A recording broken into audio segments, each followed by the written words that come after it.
नमस्कार दोस्तों, आप सुन रहे हैं हिंदी ऑडियो बुक समरी मेरे यानी आरजे रोशनी के साथ। आज मैं आपके लिए एक ऐसी किताब की समरी लेकर आई हूं जो आज की भागदौड़ भरी जिंदगी में आपकी सबसे बड़ी मददगार साबित हो सकती है। इस किताब का नाम है डीप वर्क, जिसे लिखा है कैल न्यूपोर्ट ने। क्या आपके साथ कभी ऐसा हुआ है कि आप दिन भर काम में व्यस्त रहते हैं, एक मीटिंग से दूसरी मीटिंग, लगातार आते ईमेल और मैसेज का जवाब देते हुए, और दिन के आखिर में जब आप पीछे मुड़कर देखते हैं तो आपको महसूस होता है कि आपने कोई भी महत्वपूर्ण काम तो किया ही नहीं? अगर हाँ, तो यकीन मानिए आप अकेले नहीं हैं। आज हम में से ज्यादातर लोग इसी समस्या से जूझ रहे हैं। हम व्यस्त तो हैं पर प्रोडक्टिव नहीं हैं, यानी हम काम तो कर रहे हैं पर उस काम का कोई ठोस नतीजा नहीं निकल रहा है। कैल न्यूपोर्ट अपनी इस किताब में इसी समस्या का समाधान बताते हैं। वो कहते हैं कि आज की दुनिया में अगर आपको सच में आगे बढ़ना है, कुछ बड़ा हासिल करना है, तो आपको डीप वर्क यानी गहन कार्य करने की कला सीखनी होगी। तो क्या है ये डीप वर्क? डीप वर्क का मतलब है बिना किसी भटकाव के पूरी एकाग्रता के साथ किसी मुश्किल काम पर फोकस करना। जब आप डीप वर्क की अवस्था में होते हैं तो आपकी दिमागी क्षमताएं अपनी चरम सीमा पर काम करती हैं। आप नई चीजें सीखते हैं, बेहतर काम करते हैं और कम समय में ज्यादा परिणाम हासिल करते हैं। इसका ठीक उल्टा है शैलो वर्क यानी सतही काम। ये वो काम होते हैं जिन्हें करने के लिए ज्यादा दिमाग लगाने की जरूरत नहीं पड़ती, जैसे ईमेल चेक करना, सोशल मीडिया स्क्रॉल करना या ऐसी मीटिंग्स में बैठना जिनका कोई खास मकसद न हो। ये काम हमें व्यस्त होने का एहसास तो कराते हैं, पर हमारी स्किल्स को बेहतर बनाने या कुछ नया रचने में कोई मदद नहीं करते। आज की हमारी चर्चा इसी डीप वर्क के इर्द गिर्द घूमेगी। हम इस किताब को दो मुख्य भागों में समझेंगे। पहले भाग में हम जानेंगे कि डीप वर्क इतना जरूरी और कीमती क्यों है, और दूसरे भाग में हम उन 4 नियमों को विस्तार से समझेंगे जिन्हें अपनाकर आप भी एक डीप वर्कर बन सकते हैं। तो चलिए इस ज्ञान की यात्रा पर निकलते हैं और सीखते हैं कि कैसे हम शोरगुल से भरी इस दुनिया में फोकस करना सीख सकते हैं और अपने काम और जीवन में असाधारण सफलता हासिल कर सकते हैं। भाग 1, विचार, डीप वर्क क्यों जरूरी है। अध्याय 1, डीप वर्क मूल्यवान है। सबसे पहले चलिए ये समझते हैं कि आखिर कैल न्यूपोर्ट डीप वर्क को इतना मूल्यवान क्यों मानते हैं। वो कहते हैं कि आज की 21वीं सदी की अर्थव्यवस्था में अगर आपको कामयाब होना है तो आपके पास 2 तरह की काबिलियत होनी चाहिए। पहली काबिलियत है मुश्किल चीजों को तेजी से सीखने की क्षमता। आज टेक्नोलॉजी और दुनिया इतनी तेजी से बदल रही है कि जो स्किल्स आज काम की हैं, हो सकता है वो कल पुरानी हो जाएं। ऐसे में वही इंसान आगे बढ़ेगा जो लगातार नई और मुश्किल स्किल्स सीखता रहेगा, चाहे वो कोडिंग हो, कोई नई भाषा हो या कोई जटिल मशीन चलाना हो। और मुश्किल चीजों को सीखने का सबसे कारगर तरीका क्या है? जी हाँ, डीप वर्क। जब आप बिना किसी भटकाव के किसी विषय पर अपना पूरा ध्यान लगाते हैं, तभी आपका दिमाग उस जानकारी को गहराई से समझ पाता है और उसे अपनी याददाश्त का हिस्सा बना पाता है। दूसरी काबिलियत है बेहतरीन क्वालिटी और स्पीड के साथ काम करने की क्षमता।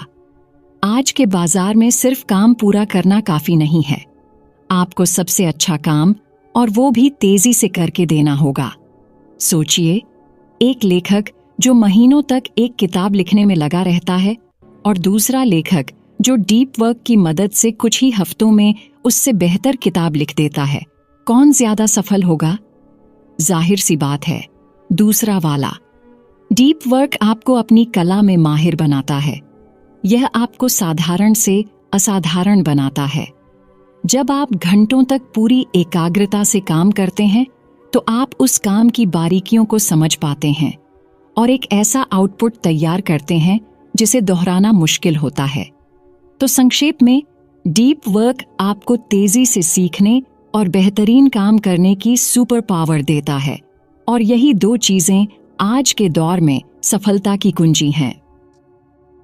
अध्याय 2, डीप वर्क दुर्लभ है।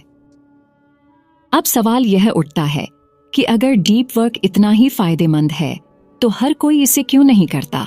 यह इतना दुर्लभ क्यों है? कैल न्यूपोर्ट इसके पीछे कुछ बड़े कारण बताते हैं। पहला कारण है कम से कम प्रतिरोध का सिद्धांत। इसका मतलब है कि इंसान होने के नाते हमारी आदत होती है उस काम को पहले करने की जो आसान लगे। डीप वर्क मुश्किल होता है, इसके लिए दिमागी मेहनत लगती है। वहीं ईमेल का जवाब देना, सोशल मीडिया पर कुछ पोस्ट करना, यह सब बहुत आसान है। इसलिए जब हमारे पास विकल्प होता है तो हमारा दिमाग अपने आप ही आसान यानी शैलो वर्क की तरफ भागता है। दूसरा कारण है व्यस्तता को उत्पादकता का प्रतीक मानना। आज के ऑफिस कल्चर में अगर आप हर वक्त व्यस्त दिखते हैं तो लोगों को लगता है कि आप बहुत काम कर रहे हैं। जो इंसान हर ईमेल का जवाब तुरंत देता है, हर मीटिंग में मौजूद रहता है, उसे बहुत मेहनती माना जाता है, जबकि हो सकता है कि वो दिन भर सिर्फ शैलो वर्क ही कर रहा हो।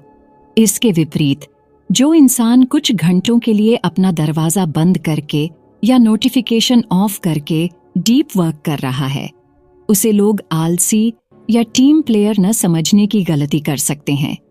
इस दिखावे की संस्कृति ने डीप वर्क को मुश्किल बना दिया है। तीसरा कारण है कनेक्टिविटी का कल्चर। आज हमसे यह उम्मीद की जाती है कि हम हर समय उपलब्ध रहेंगे। अगर बॉस का मैसेज आए तो तुरंत जवाब देना है, अगर क्लाइंट का ईमेल आए तो फौरन रिप्लाई करना है। इस हमेशा ऑन रहने की उम्मीद के चलते हमें कभी वो खाली और शांत समय ही नहीं मिल पाता जो डीप वर्क के लिए सबसे जरूरी है। इन सब वजहों से डीप वर्क करना एक तैरकर नदी की धारा के विपरीत जाने जैसा हो गया है। हर कोई शैलो वर्क की आसान धारा में बह रहा है, और इसीलिए जो इंसान डीप वर्क करने की हिम्मत और अनुशासन दिखाता है वो बाकियों से मीलों आगे निकल जाता है। अध्याय 3, डीप वर्क अर्थपूर्ण है। यह अध्याय इस किताब के सबसे गहरे हिस्सों में से एक है। यहाँ लेखक सिर्फ करियर की सफलता की बात नहीं करते, बल्कि एक खुश और संतुष्ट जीवन की बात करते हैं। वो बताते हैं कि डीप वर्क न केवल आपके काम को बेहतर बनाता है, बल्कि आपके जीवन को भी एक गहरा अर्थ देता है। इसके पीछे वो 3 तर्क देते हैं। पहला है मनोवैज्ञानिक तर्क। आपने फ्लो की अवस्था के बारे में सुना होगा। यह एक ऐसी मानसिक स्थिति है जिसमें आप किसी काम में इतने डूब जाते हैं कि आपको समय का, भूख प्यास का, यहां तक कि खुद का भी एहसास नहीं रहता। मनोवैज्ञानिक कहते हैं कि इंसान सबसे ज्यादा खुश और संतुष्ट इन्हीं फ्लो स्टेट्स में महसूस करता है, और डीप वर्क फ्लो की अवस्था में जाने का सबसे सीधा रास्ता है। जब आप अपनी क्षमता की सीमा पर किसी चुनौतीपूर्ण काम को पूरी एकाग्रता से करते हैं तो आप फ्लो का अनुभव करते हैं। यह अनुभव ही अपने आप में एक इनाम है। दूसरा है न्यूरोलॉजिकल तर्क। जब आप किसी स्किल की प्रैक्टिस करते हैं तो आपके दिमाग में न्यूरॉन्स के आसपास एक माइलिन नाम की परत बनती है। यह परत जितनी मोटी होती है, सिग्नल उतनी ही तेजी से और अच्छे से पास होते हैं, और आप उस स्किल में उतने ही बेहतर होते जाते हैं। डीप वर्क इस माइलिन की परत को बनाने की प्रक्रिया को तेज करता है। यानी जब आप डीप वर्क करते हैं तो आप सचमुच अपने दिमाग को उस काम के लिए बेहतर बना रहे होते हैं। यह आपको यह संतुष्टि देता है कि आप खुद को बेहतर बना रहे हैं। तीसरा है दार्शनिक तर्क। सदियों से कारीगरों और शिल्पकारों को उनके काम में एक गहरा अर्थ मिलता आया है। एक लकड़ी का कारीगर जब एक खूबसूरत कुर्सी बनाता है या एक चित्रकार जब एक पेंटिंग पूरी करता है तो उसे सिर्फ पैसे नहीं मिलते, बल्कि कुछ रचने का, अपनी कला को दुनिया में लाने का एक गहरा संतोष मिलता है। डीप वर्क आपको आज के ज्ञान आधारित काम में वही कारीगर वाली भावना देता है। जब आप एक जटिल कोड लिखते हैं, एक शानदार बिजनेस स्ट्रेटजी बनाते हैं या एक रिसर्च पेपर पूरा करते हैं, तो आप कुछ मूल्यवान रच रहे होते हैं। यह भावना शैलो वर्क जैसे ईमेल के जवाब देने में कभी नहीं मिल सकती। इस तरह डीप वर्क आपके जीवन को बेहतर बनाता है, क्योंकि यह आपको खुशी, आत्मसुधार और सार्थकता का अनुभव कराता है। भाग 2, नियम, डीप वर्क कैसे करें। अब जब हम यह समझ चुके हैं कि डीप वर्क क्यों जरूरी, दुर्लभ और अर्थपूर्ण है, तो अब आते हैं सबसे महत्वपूर्ण हिस्से पर, इसे असल जिंदगी में कैसे लागू करें। कैल न्यूपोर्ट इसके लिए 4 नियम बताते हैं। नियम 1, गहराई से काम करें, वर्क डीपली। पहला और सबसे बुनियादी नियम है, डीप वर्क करने के लिए अपने जीवन में एक संरचना या रूटीन बनाना। सिर्फ यह सोचने से कि मैं कल से डीप वर्क करूंगा, कुछ नहीं होगा। आपको इसके लिए एक ठोस योजना बनानी होगी। लेखक इसके लिए 4 अलग अलग दर्शन या रणनीतियां बताते हैं। आप अपनी परिस्थिति और स्वभाव के हिसाब से कोई एक चुन सकते हैं। पहली है मठवासी दर्शन, मोनास्टिक फिलॉसफी। इसमें आप खुद को दुनिया से लगभग पूरी तरह काट लेते हैं, ताकि आप अपना सारा समय डीप वर्क में लगा सकें। सोचिए, एक साधु या सन्यासी की तरह जो पहाड़ों में जाकर तपस्या करता है। यह रणनीति उन लोगों के लिए है जिनका काम ही उनकी जिंदगी है, जैसे कुछ लेखक या शोधकर्ता। यह ज्यादातर लोगों के लिए व्यावहारिक नहीं है। दूसरी है द्विमोडल दर्शन, बाइमोडल फिलॉसफी। इसमें आप अपने समय को 2 हिस्सों में बांटते हैं। एक हिस्सा डीप वर्क के लिए पूरी तरह से समर्पित होता है और दूसरा बाकी सब कामों के लिए। जैसे आप तय कर सकते हैं कि आप साल के कुछ महीने या हफ्ते के कुछ दिन सिर्फ डीप वर्क करेंगे और उस दौरान किसी से नहीं मिलेंगे, कोई ईमेल चेक नहीं करेंगे और बाकी समय आप सामान्य जीवन जिएंगे। यह उन लोगों के लिए अच्छा है जिन्हें डीप वर्क के लिए लंबे समय की जरूरत होती है, पर वो पूरी तरह से दुनिया से कट भी नहीं सकते। तीसरी और सबसे लोकप्रिय रणनीति है लयबद्ध दर्शन, रिदमिक फिलॉसफी। इसमें आप डीप वर्क को अपनी दिनचर्या का एक नियमित हिस्सा बना लेते हैं। जैसे आप तय करते हैं कि आप रोज सुबह 5 बजे से 7 बजे तक, यानी 2 घंटे सिर्फ और सिर्फ डीप वर्क करेंगे। यह एक चेन बनाने जैसा है। हर दिन जब आप अपना डीप वर्क सेशन पूरा करते हैं, तो आप कैलेंडर पर एक क्रॉस लगाते हैं और आपका लक्ष्य होता है इस चेन को न तोड़ना। यह आदत बनाने का सबसे शक्तिशाली तरीका है और ज्यादातर लोगों के लिए सबसे ज्यादा कारगर भी है। चौथी है पत्रकारिता दर्शन, जर्नलिस्टिक फिलॉसफी। यह सबसे मुश्किल है और इसके लिए बहुत ज्यादा अनुशासन की जरूरत होती है। इसमें आप जब भी और जहां भी आपको खाली समय मिले, आप तुरंत डीप वर्क मोड में चले जाते हैं। जैसे एक पत्रकार किसी खबर का इंतजार करते हुए मिले आधे घंटे में भी अपनी रिपोर्ट लिखने लगता है। यह उन लोगों के लिए है जो अपने दिमाग को तुरंत फोकस करने के लिए प्रशिक्षित कर चुके हैं। रणनीति चाहे जो भी चुने, जरूरी यह है कि आप एक रिचुअल यानी एक अनुष्ठान बनाएं। तय करें कि आप कहाँ काम करेंगे, कितने समय के लिए करेंगे और काम शुरू करने से पहले आप क्या करेंगे, जैसे 1 कप कॉफी पीना या डेस्क साफ करना। और उतना ही जरूरी है एक शट डाउन रिचुअल। काम खत्म होने पर अपने दिमाग को यह संकेत दें कि अब काम खत्म हो गया है, ताकि आप बाकी समय चिंता मुक्त होकर बिता सकें। नियम 2, बोरियत को गले लगाओ, एम्ब्रेस बोर्डम। यह नियम सुनने में थोड़ा अजीब लग सकता है, पर यह डीप वर्क की क्षमता बनाने के लिए बेहद जरूरी है। आज हमारी सबसे बड़ी समस्या यह है कि हमें बोरियत बिल्कुल बर्दाश्त नहीं होती। जैसे ही हमारे पास 2 मिनट का खाली समय होता है, ट्रैफिक लाइट पर लाइन में खड़े हुए या किसी का इंतजार करते हुए, हम तुरंत अपना फोन निकालकर कुछ न कुछ देखने लगते हैं। इस आदत ने हमारे दिमाग की फोकस करने की क्षमता को कमजोर कर दिया है। हमारा दिमाग अब लगातार नई नई उत्तेजनाओं का आदी हो गया है। ऐसे में जब हम डीप वर्क करने बैठते हैं तो हमारा दिमाग कुछ ही मिनटों में भटकने लगता है और कुछ नया और मजेदार खोजने लगता है। इसका समाधान यह है कि आप अपने फोकस की मांसपेशी को प्रशिक्षित करें। इसके लिए लेखक कुछ तरीके बताते हैं। पहला, अपने इंटरनेट के इस्तेमाल का समय तय करें। दिन भर जब मन किया तब इंटरनेट इस्तेमाल करने के बजाय अपने लिए इंटरनेट ब्लॉक शेड्यूल करें। जैसे मैं सुबह 10 बजे और शाम 4 बजे आधे आधे घंटे के लिए इंटरनेट का इस्तेमाल करूंगा। बाकी समय चाहे कितनी भी इच्छा हो, आपको बिना इंटरनेट के रहना होगा। यह आपके दिमाग को बोरियत सहना सिखाएगा। दूसरा, प्रोडक्टिव मेडिटेशन का अभ्यास करें। जब आप कोई ऐसा काम कर रहे हो जिसमें दिमाग न लगे, जैसे वॉकिंग, जॉगिंग या नहाना, तो उस समय का इस्तेमाल किसी एक प्रोफेशनल प्रॉब्लम के बारे में गहराई से सोचने के लिए करें। अपना पूरा ध्यान सिर्फ उसी एक समस्या पर केंद्रित रखें। अगर मन भटके तो उसे वापस उसी समस्या पर ले आएं।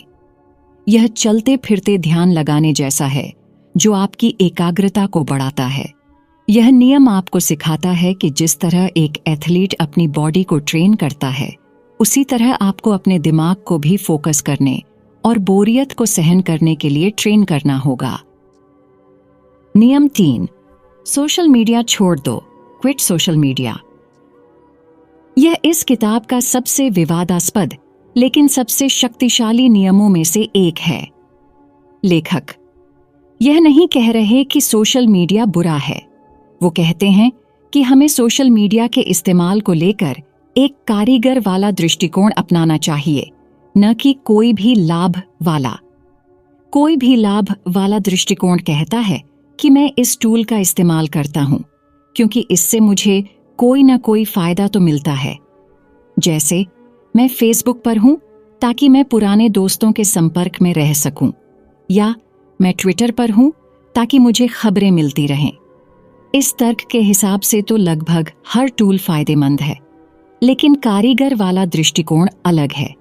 एक कारीगर किसी भी औजार को सिर्फ इसलिए अपने टूल बॉक्स में नहीं रखता कि उससे कोई छोटा मोटा फायदा है।